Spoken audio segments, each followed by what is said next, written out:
Almost every developer who has used a language model API has had the same realization. The first call is trivial. You send a request and get a response, then move on. The second call is where it gets hard. Suddenly there is conversation history to remember, documents to retrieve from somewhere, tools to call with the results fed back into the prompt, errors to handle, tokens to stream to the user, and observability to set up so you know what happened when something goes wrong. That is the gap LangChain has spent the last few years filling. Today, LangChain is the orchestration layer that sits between your code and the model. It handles all the connective tissue, and it has matured into a family of 5 packages that snap together cleanly. The rest of this video is about those 5 packages in order. Before we look at how to write LangChain code, you need a map of the ecosystem because the names overlap and the recent stable release shuffled things. 5 packages worth knowing. LangChain itself is the core. It contains the model wrappers, the prompt templates, the tool primitives, and the new high-level create agent function. LangGraph is the state machine engine that powers anything stateful, branching,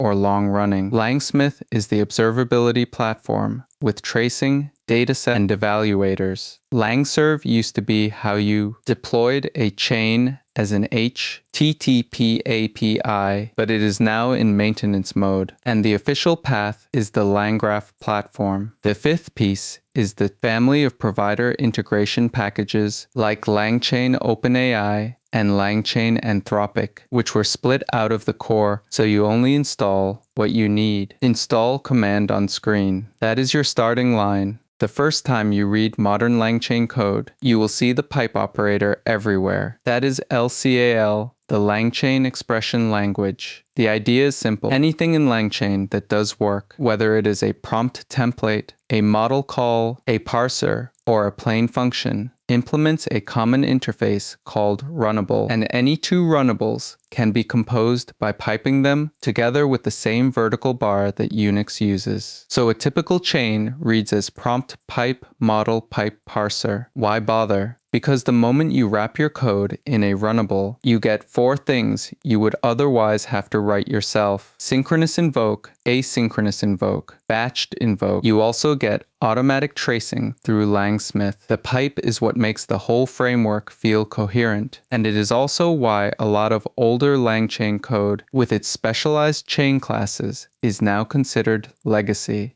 Once you understand the pipe, the next thing to learn is the small kit of helpers that lets you build any data flow on top of it. There are 3 you will use constantly. Runnable Lambda wraps any Python function into the pipeline, so anything you can write in Python becomes a step in your chain. Runnable parallel fans out the input to multiple branches at the same time and collects them back into a dictionary, which is how you do summary plus title plus tags in one call. Runnable pass-through forwards the input unchanged and is usually combined with its assign helper to add new fields to a dictionary as it flows through. Between these 3 primitives, plus the pipe, you can express almost any orchestration without writing a single bespoke chain class. The example on screen runs 3 branches in parallel and returns all 3 under a single dictionary. The basic building blocks are models, embeddings, and prompts. Models live in the provider packages and have a consistent interface, no matter who built them. Chat OpenAI from LangChain OpenAI, Chat Anthropic, they all expose the same invoke, stream, and batch method. Embeddings turn text into a numeric vector, which is what makes retrieval possible later. The standard one is OpenAI embeddings, but every provider has their own. Prompt templates are how you build the actual messages sent to the model. Chat prompt template from messages takes a list of role and content pairs with placeholders in curly braces for variables. The interesting helper is messages preclature, which leaves a slot in the prompt for a list of past messages, which is how you plug in chat history without having to format it yourself. These 3 together are the smallest useful chain. A common trap with language models is that they return text, but you almost always want structured data. LangChain has a long history of output parsers for this. Stro-Proot parser is the trivial one, which just returns the model's text. The historical favorite was Pydantic output parser, which asks the model to emit JSON matching a Pydantic schema and then parses it. The modern shortcut, and the one you should reach for in new code, is the with structured output method on any chat model. You hand it a Pydantic class describing the shape you want, and you get back a real Python object, fully typed and validated. The model handles the prompting, the parsing, and the retries on schema violations internally. The example on screen turns an email into a tirage object with urgency and reason fields in 3 lines, no parsing code required. Tools are how the model reaches outside its own context to do things. In LangChain, you mark any Python function as a tool by adding the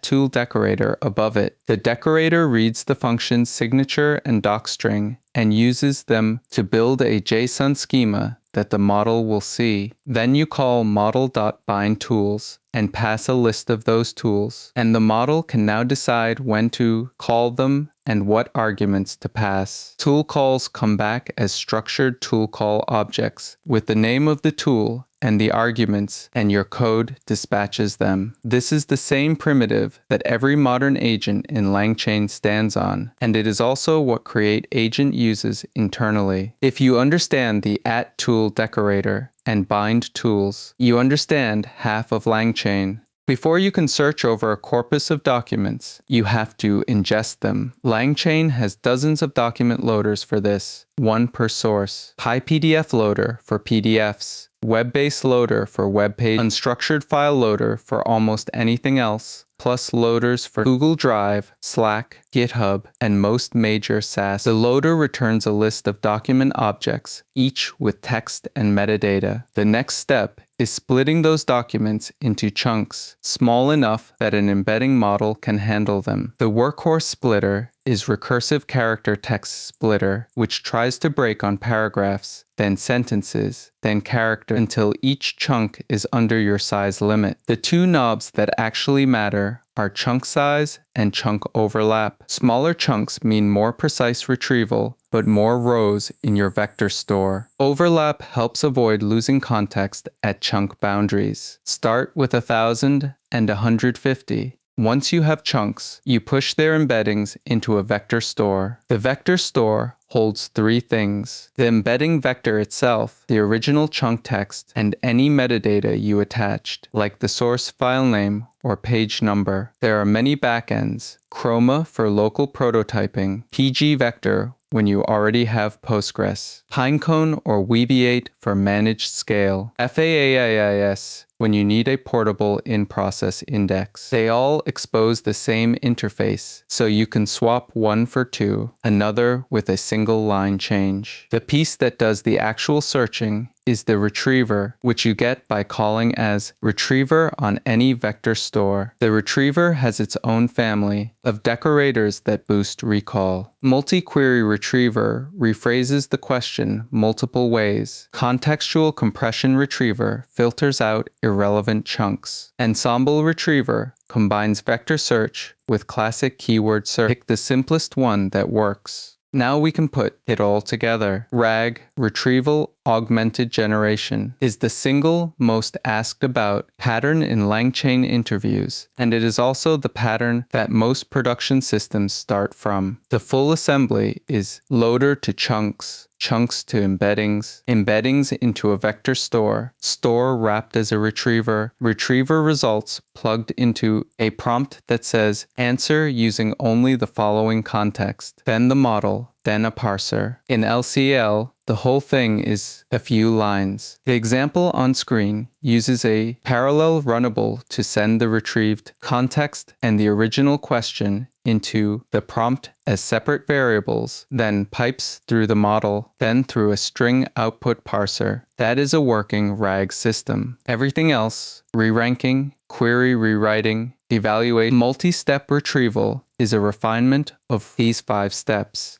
For a long time, the way you built an agent in LangChain was a class called AgentExecutor. You handed it a model and a list of tools, and it ran a hidden loop, calling the model, calling the tool the model picked, feeding the result back, and stopping when the model said it was done. It worked, but the loop was opaque. The state was hidden inside the executor. Branching was impossible. There was no way to pause for human approval, and conversations could not be persisted across processes. AgentExecutor, the modern story, is LangGraph, which models the agent as an explicit state graph that you can see, debug, persist, and pause. For most cases, you do not write the graph by hand. You call the new createAgent function in the core LangChain package, which builds a sensible default graph for you, with tools, memory, and a reasonable stop condition. LangGraph is built on three concepts: state, nodes. State is just a typed dictionary, usually a typed dict, that holds everything your agent cares about, including the current question, the conversation history, the running scratchpad, and the tools called so far. A node is a Python function that takes the state, does some work, and returns a partial state update. The graph merges that update into the running state. Edges connect nodes. Static edges are fixed transitions, like a from B to C. Conditional edges, added with add conditional edges, run a rotor function that returns the name of the next node, which is how you do branching. You start by going from the start node to your first real node, and you finish by transitioning to end. Once you compile the graph, the result is a runnable with the same invoke, stream, and batch methods you already know. The killer feature of LangGraph, and the reason it is now the agent default, is the interrupt mechanism. There are two flavors. The compile time form, called interrupt before, takes a list of node names. When the graph is about to enter one of those nodes, it pauses, persists its state, and returns control to your application. Your code can then inspect the pending action, show it to a human, and only resume execution by calling invoke again with none. The runtime form, just called interrupt, lets any node stop in the middle and wait for a value to be supplied. Both rely on the same idea. Persist the state, return control, resume on demand. This single mechanism turns LangGraph from a framework into an operations tool. You can require human approval before any tool that touches money sends an email or modifies a database with 2 lines of code. LangGraph also gives you persistence almost for free through a concept called the checkpointer. A checkpointer is a small adapter that writes the graph's state after every step, keyed by a thread ID you pass in the run config. Think of the thread ID as a session ID, one per user conversation. The simplest checkpointer is Memory Saver, which is a Python dictionary perfect for prototype. For production, swap in Postgres Saver, which writes to a Postgres table. With a checkpointer in place, the same conversation can pause for an hour, resume in a different process, and continue from exactly where it left off. The model also gets the entire history of past states for free, which is what replaced the old conversation buffer memory class. Persistent state and resumable conversations are now a first-class feature, not something you bolt on yourself. The single highest leverage thing you can do after wiring up LangChain is to wire up LangSmith. It takes 3 environment variables: LangSmith tracing set to your LangSmith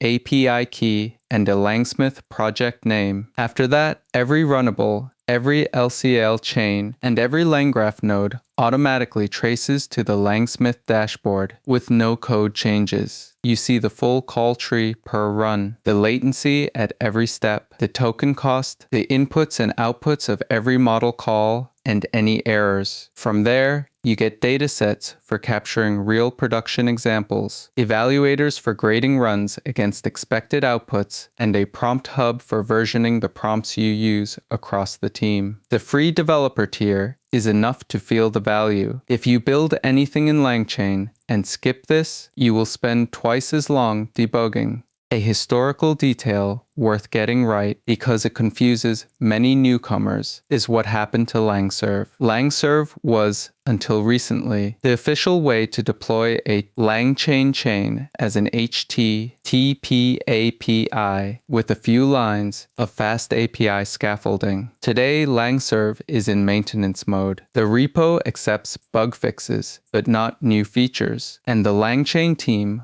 officially recommends the LangGraph platform for new deployments. The platform handles streaming, persistence, double-tech human-in-the-loop, cron jobs, and webhooks, none of which LangServe ever did well. On the client side, the equivalent of the old remote Runnable, which let one Python process call a remote chain, is now LangGraph. If you have an existing LangServe app, it still works. But if you are starting fresh, deploy to the LangGraph platform or wrap your graph in your own fast API server. Do not start a new LangServe project. I want to be very specific about what a small team can actually ship in a week because most LangChain marketing aims at large companies. 5 use cases that fit a small business with what to wire up. 1. Customer support email triage. Use the structured output method to classify each email by urgency and category and to draft a reply. 2. Internal documentation Q&A. Use the RAG pattern over your wiki, deployed as a bot in a single Slack channel. 3. Lead scoring. One model call per inbound form, structured output into a pedantic schema. Log everything to LangSmith. 4. Contract clause extraction. PDF loader plus structured output. No RAG needed because each contract fits in context. 5. Ask the database. The built-in SQL agent introspects your schema, writes queries, and self-corrects when they fail. Each of these is a weekend project, not a quarter. If you are interviewing for an AI engineering role in 2026, LangChain comes up. The questions cluster into a few groups. The first group is conceptual. Walk me through RAG end-to-end, naming each piece. Chain versus agent. When do you use each? What is LCEL and why does it exist? How do you stream tokens to the user? The right answers are short. RAG is loader to splitter to embeddings to store to retriever to prompt to model. A chain is a fixed pipeline. An agent is a model in a loop, choosing tools. LCEL is the pipe operator that gives you streaming and tracing for free. Streaming is the .stream method on any Runnable. If you can answer those 4 cleanly with concrete class names, you have already cleared the bar at most companies hiring for this work. The deeper questions are where you separate yourself from someone who only read the tutorials. How would you debug a hallucinating chain? The right answer mentions LangSmith first, then inspecting the retrieved chunks because the answer is usually not in them, then tightening the prompt to say answer only from context, and finally adding a grounding evaluator. What does a vector store actually store? The right answer covers 3 things: the embedding vector itself, the original chunk text it was generated from, and any metadata you attach to it. LangChain versus Llama. LangChain is broader, with agents and orchestration. Llama Index is retrieval first, with richer indexing. They interop, and many production systems use both. Prompt treat all retrieved and user content as untrusted. Separate system from user channels. Allow list the tools the model can call. Validate every structured output. For high-stakes actions, add a second model that reviews the proposed action before it runs. A balanced view requires saying when not to use LangChain, because the honest answer is often. If you only need a single LLM call, do not use LangChain. Use the provider SDK directly. The framework adds value when you have orchestration, not when you have a one-shot prompt. If your latency budget is tight, the abstraction layer adds milliseconds, and at scale, that can matter. If you need to read every byte of every request going over the wire for compliance or for debugging, the layers of abstraction make that harder than it needs to be. And if your use case is so simple that the framework's surface area is bigger than your code, the framework is the wrong tool. The LangChain team is the first to say this in their own docs. Pick LangChain when you need orchestration, not because the marketing said so. If you want to actually be productive in LangChain by next weekend, here is the order I would learn it in. Day 1, build a single chain that uses with structured output. No RAG, no agents, just prompt pipe model dot with structured output. You will internalize LCEL and the most useful method on a chat model. Day 2, set the 3 LangSmith environment variables and run yesterday's chain again. You will see your first trace, and you will never want to debug LangChain blind again. Day 3, build a small RAG chain